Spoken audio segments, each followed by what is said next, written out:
খালেদা জিয়ার অবস্থা সংকটাপন্ন, এভাবেই বর্ণনা করেছেন মির্জা ফখরুল। ফেসবুক খুললে আরো বেশি এই ধরনের আশঙ্কার কথা চারিদিকে জুড়ে এটা ছড়ানো।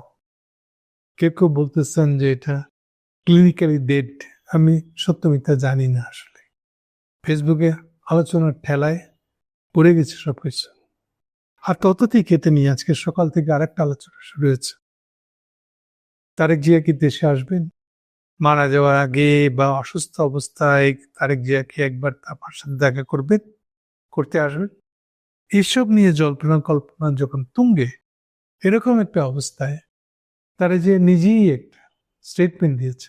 সেখানে বলছেন, এমন সংকটকালে মায়ের স্নেহ স্পর্শ পাওয়ার তীব্র আকাঙ্ক্ষা যে কোনো সন্তানের মতো আমারও, কিন্তু অন্য আর সকলের মতন এটা বাস্তবায়নের ক্ষেত্রে আমার একক সিদ্ধান্ত গ্রহণের সুযোগ অবারিত এবং একক নিয়ন্ত্রণাধীন নয়। স্পর্শকতার এই বিষয়টি বিস্তারিত বর্ণনার অবকাশ সীমিত। মানে খুলে বলতে পারছেন না উনি। রাজনৈতিক বাস্তবতা, এই পরের বাক্যটা ইম্পর্টেন্ট, রাজনৈতিক বাস্তবতার এই পরিস্থিতি, রাজনৈতিক বাস্তবতার এই পরিস্থিতি প্রত্যাশিত পর্যায়ে উপনীত হলে তখনই স্বদেশ প্রত্যাবর্তন আমার সুদীর্ঘ উদ্বিগ্ন প্রতীক্ষার অবসান ঘটবে বলে আমাদের পরিবার আশাবাদ। আমি যা মানে বুঝেছি, এর মানেটা হলো যে উনি আসছেন না, উনি আসবেন না, এমনকি ওনার মা মারা গেল। অ্যাকচুয়ালি আমি এখন বলবো যে তারেক যে কেন আসবেন না এ সম্পর্কে আমার ব্যক্তিগত বুঝাবুঝিটা কেমন সেটা শেয়ার করবো এখন আপনাদের সাথে, যে কেন এটা এরকম অবস্থায় গেল। ঘটনা বেশ পুরনো আর কি। আসলে বেশ পুরনো ধরতে গেলে তারেক জিয়ার যে রাজনৈতিক উত্থান 2001 সালের যে ইলেকশনটা হয়েছিল শেষের দিকে বছরের, সেই সময় থেকে আসলে তার উত্থান বলতে গেলে। কিন্তু আরেকটা বড় দিক আছে, যেমন দেখেন, চিন্তা করেন তো দেখি, তারেক জিয়াকে কোনোদিন কোনো পাবলিক মিছিলে, দলীয় মিছিলে দেখেছেন আপনি কখনো? আই এম শিওর সবচেয়ে কাছের লোক যারা তার দলের, তারাও কেউ কোনোদিন দেখে নাই। এটা বলতেছে তার অভিজ্ঞতাগুলো সে কিরকম বড় হয়েছে, এমনকি যে তার মার সাথে তুলনা করে।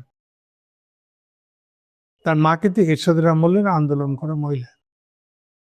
সেই প্রথম ওনাকে রাস্তায় দলের মিছিলের সাথে দেখা গেছে। ফলে বুঝতে পারতেছেন যে ফারাকটা কোথায়, একটা বড় ধরনের ফারাক। ইভেন তারেক জিয়া তখনও যেসব শার্ট পরে ঘুরতে, প্যান্ট গুজতেন যেভাবে, আপনি যদি খুব মাইনেটলি ফলো করেন তাহলে বুঝতে পারতেন যে একটা একেবারেই সদ্য পাবলিক লাইফে আসা একটা মানুষ, যে আগে কখনো এই জিনিসটা দেখেনি, এর অভিজ্ঞতা তার কখনোই নেই। এরকম একটা অবস্থা না, এটা মোটের জন্য দোষের কিছু না, আমার নাই, আমি প্রথম আসতেছি। কিন্তু এগারো পর্যন্ত যেটা নাই, একটা মিছিলে থেকে নেতৃত্ব দেওয়া, মিছিলে থাকা, ইভেন প্রসেশনে জয়েন করা, আমার জানা মতে এরকম কোনো ছবি নেই। না, আমি এটা মোটেও তার অযোগ্যতা বলতেছি না, আমি বলতেছি তাকে এগুলো কিন্তু শিখতে হয়েছে। কতটা শিখেছে এখানে আমার সন্দেহ হচ্ছে। মূল সমস্যা হলো তার যেসব সঙ্গী সাথী বন্ধু ঘনিষ্ঠ যারা, এইটা একটা বিরাট গ্যাপ। এই জায়গায় লোক তার বিরাট ঘাটতি, এই ঘাটতিটা তার কখনোই পূরণ হয়নি। কারণ তখন ওনার একটা সবচেয়ে বড় প্রবলেম ছিল যে দলের ভিতরে তো বুঝেন, যত বয়স্ক তত উপরের জায়গা ভর্তি হয়ে গেছে, নেতৃত্বের জায়গা সব ভর্তি করে ফেলছে। ফলে নিচে যারা আছে তার উপরে উঠা জায়গা পাইতেছে। ফলে তারই যে আসাতে যেটা হলো, এই নিচের নেতারা দল বেঁধে তারই জায়গায় ঝাঁপাই পড়লো, আগলায় তাদের নিজের আখের গচানোর জন্য একটা নতুন সার্কেল তৈরি হওয়ার চেষ্টা করতে লাগলো। এবার একটু অন্য দিক থেকে শুরু করি। 1/11 যখন ঘটে 2007 সালে, তখন আমি মিশনে, 4 জানুয়ারি ছুটি থাকে আমাদের। তা আমি সম্ভবত 3 তারিখে চলে আসছিলাম ঢাকায়, বা 4 তারিখ সকালে হতে পারে, হোয়াটএভার। তখনও পর্যন্ত আমি জানি না যে 11 তারিখে কু হবে, ক্ষমতা দখল করবে মহিন্দ্রা। কারণ এরকম বলার পিছনে একটা কারণ আছে। কারণটা হলো যে আমি তখন এমন একটা শহরে থাকি, কঙ্গোর, যে শহরে পুরোটাই বাংলাদেশিদের কন্ট্রোলে। বাংলাদেশি আর্মি, ব্রিগেড কমান্ডার, বাংলাদেশে ওদের যে এয়ারপোর্টে একবার কন্ট্রোল টাওয়ার থেকে শুরু করে প্যাসেঞ্জার হ্যান্ডেলিং এই সব বাংলাদেশের বিমানের লোকেরা করে, মানে আমাদের এয়ারফোর্সের লোকেরা করে, বিমান না এয়ারফোর্সের লোকেরা করে। ব্রিগেড কমান্ডার এরকম আমাদের বোধহয় 2টো না 3টে ব্রিগেড আছে ওখানে, অন্য দেশেরও আছে। সো বুঝতেই পারেন যে সন্ধ্যার পরে বা উইকেন্ডে তো বাসায় থাকা যায় না, গাড়ি পাঠায় 5 কোলা করে উঠে নিয়ে যায়, তারপর ওখানে গিয়ে আড্ডা হয় তাদের সাথে, মানে সারাদিন ওদের সাথেই চলা হয় আসলে।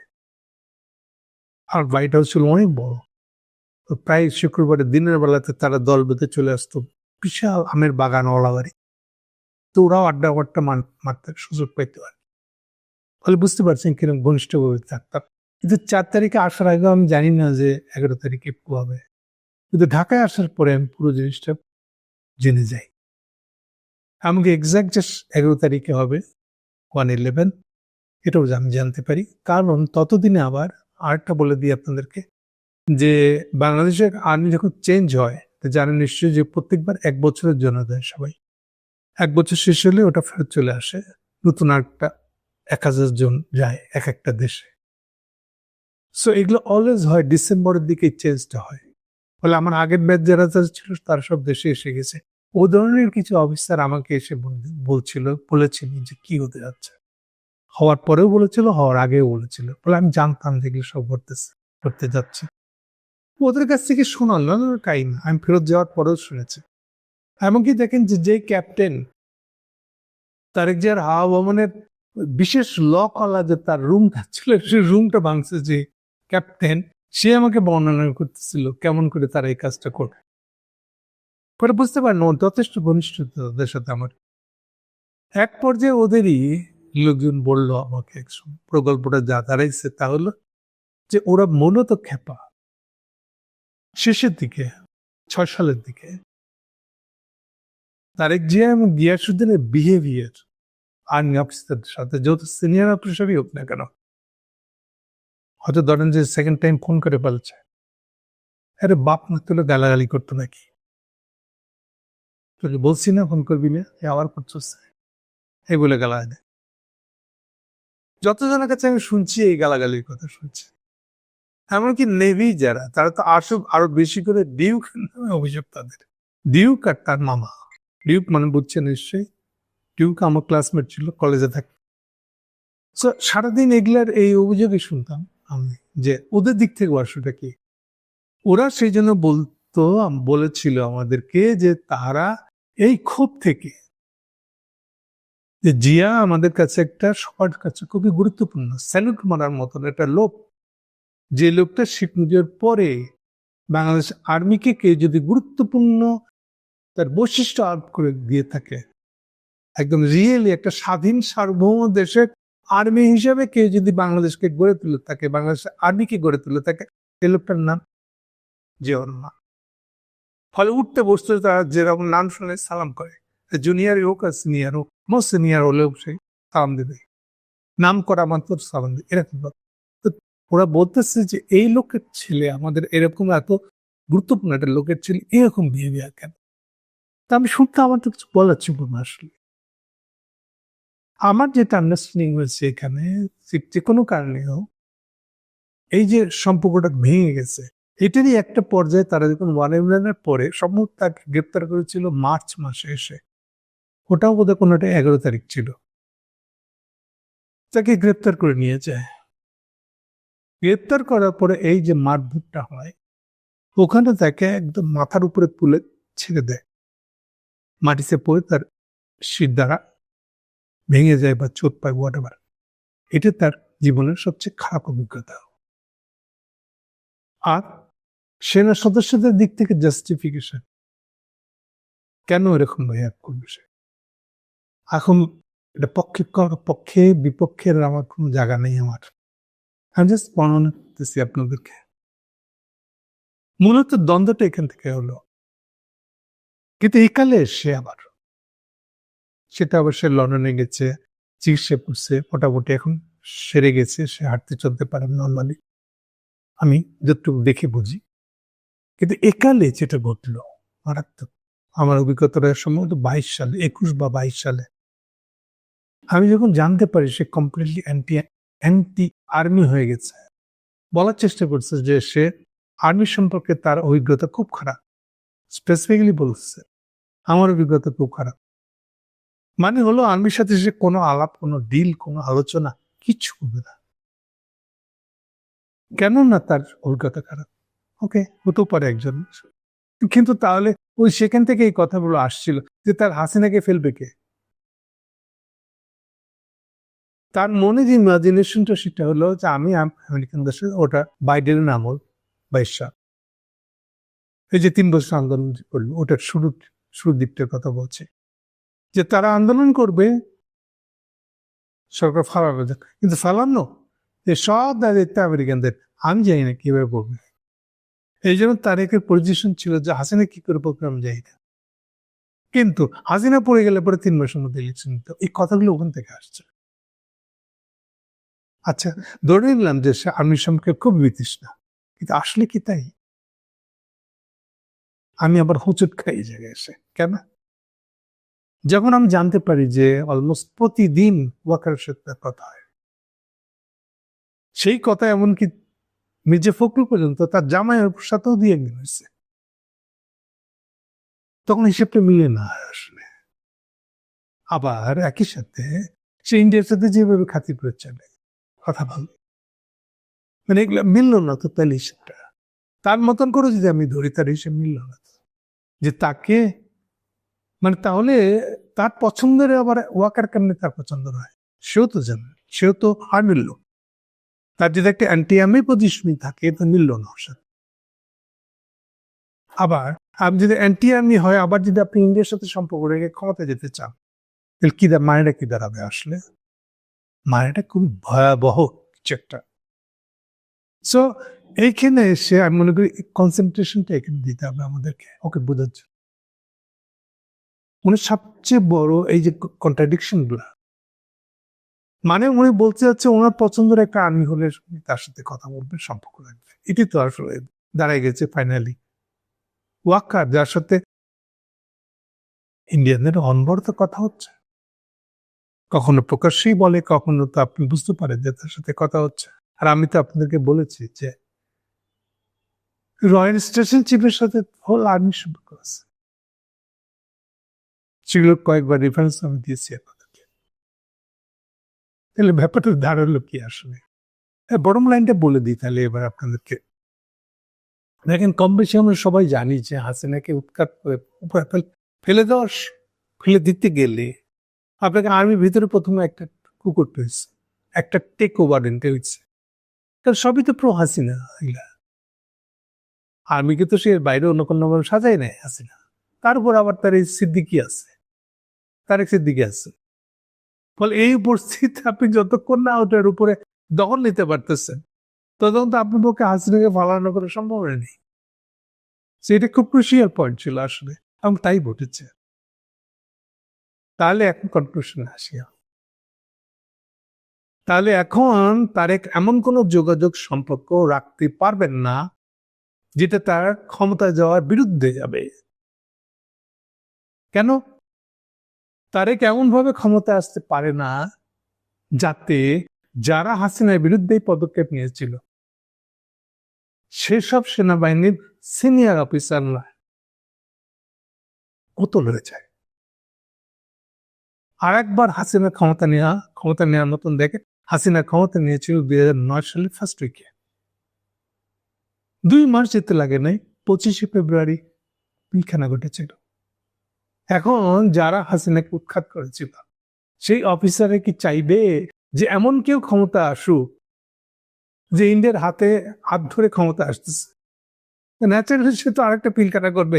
হাসিনাকে যারা উৎখাত করছে তাদের উৎখাত করবে না, এটাই ন্যাচারাল। এই জন্য আমি বলছিলাম এই জবটা এবার হবে সিভিলিয়ান সহ। আমি বলেছিলাম যে এটা থেকে নাহিদও বাদ যাবে না, যারা ক্রেডিট নিয়েছিল যে আমরা হাসিনাকে পালাইছি, প্রমাণিত, নিজেরাই বলতেছে। প্লাস আরো আছে যারা ইউনূসের গভর্নমেন্টের সাথে ছিল। সো ডেফিনেটলি তার টার্গেট হবে। তাহলে এখন আসল জায়গাটা, আসল পয়েন্টটা আসি, যে তারেকের এই হিসাবটা করার দরকার ছিল যে সে কি এমন কারো সঙ্গ ধরে ক্ষমতায় আসার চেষ্টা করা উচিত যারা ক্ষমতা আসলে আনহিত আর একটা পিলখানা হবে। এইটা হিসাব করে তারেক জিয়া সিদ্ধান্তটা নেয় নাই। যখন যেরকম সুবিধা পাচ্ছে ওইভাবে কাজটা করছে। এই জায়গায় গ্যাপটা রয়ে গেছে, এই যে বলতেছে আমার খারাপ অভিজ্ঞতা আছে, খারাপ অভিজ্ঞতা বললে তো হবে না। দেখেন সেম ঘটনা হাসিনার বেলায়। হাসিনা যখন ক্ষমতা নেয় বলছিল যে আমার বাপে প্রতিশোধ নিব, প্রতিশোধ রাজনীতি না, বহুবার বলছে আমি।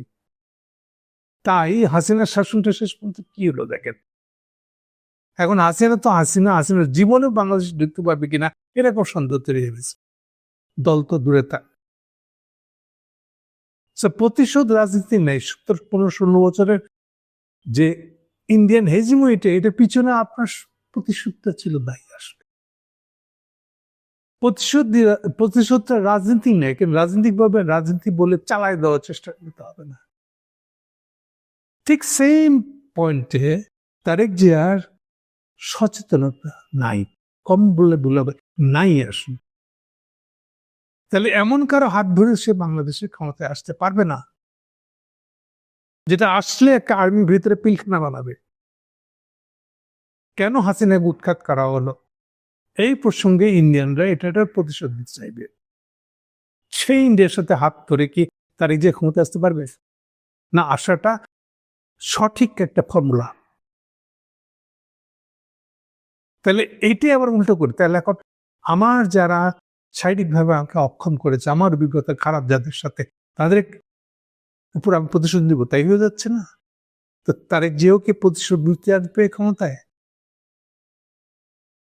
এই প্রশ্নগুলো ভাবা উচিত। দুনিয়াতে বহু লোকের বাবা মা স্বামী এই দলের ক্ষমতাচ্যুত হয়েছে, খুন হয়েছে, এবং তাদের সন্তান বা তাদের ওয়াইফরা ক্ষমতা আসছে। খুব কম জনকে পাবেন যে প্রতিশোধ নিতে ক্ষমতা আসছে। বরং উল্টাটা, যারা একটা সুন্দর দেশ চালাই গেছে, প্রতিশোধের কথা বাদ, প্রতিশোধটা ওয়াইপক্ট, প্রতিশোধ রাজনীতি না। বারে বলতেছি, একমাত্র আপনি এমন কিছু করে যাবেন যাতে পাবলিক আপনাকে সালাম দেয়, মনে রাখে, তখন সে আপনার বাবা বা আত্মীয় যে মারা গেছে, খুন হয়েছে খারাপ ভাবে, বা আপনার নিজের যে খারাপ অভিজ্ঞতা, ওগুলো সব বাইরে ফেলে রেখে আপনার প্রতি সিম্প্যাথি ঠিক হবে। আপনি উল্টোটা করতে গেলে কখনো হবে না। সো এখন যে উনি দেশে আসতে পারতেছেন, এই সন্দেহ ভয়টা কিসের জন্য? স্টিল আমি মনে করি যে আসলে ওকে মেরে ফেলবে কেউ না, আমি মনে করি না এটা। বাট উনি ইন্ডিয়ার হাত ধরে যদি ক্ষমতা আসতে চান, তাহলে আর্মি আনস চলে যান, একটা পিলখানা হবে।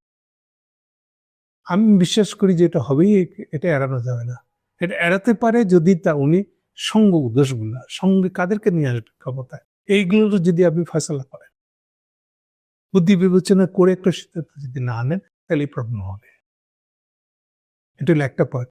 সেকেন্ড হলো যে উনার সেই জন্য এটাকে ওনার কাভার করতে গিয়ে ভাবতেছেন যে তাহলে এই জন্য ইলেকশনটা হতে হবে, ইলেকশন হওয়ার পরে বিএনপি জিতবে, ধরে নিচ্ছে বিএনপি এরপরে সংসদীয় কমিটির বৈঠক বসবে, সংসদীয় কমিটির বৈঠকে তাকে দলের নেতা নির্বাচিত, মানে প্রধানমন্ত্রী হিসেবে নির্বাচিত করা হবে।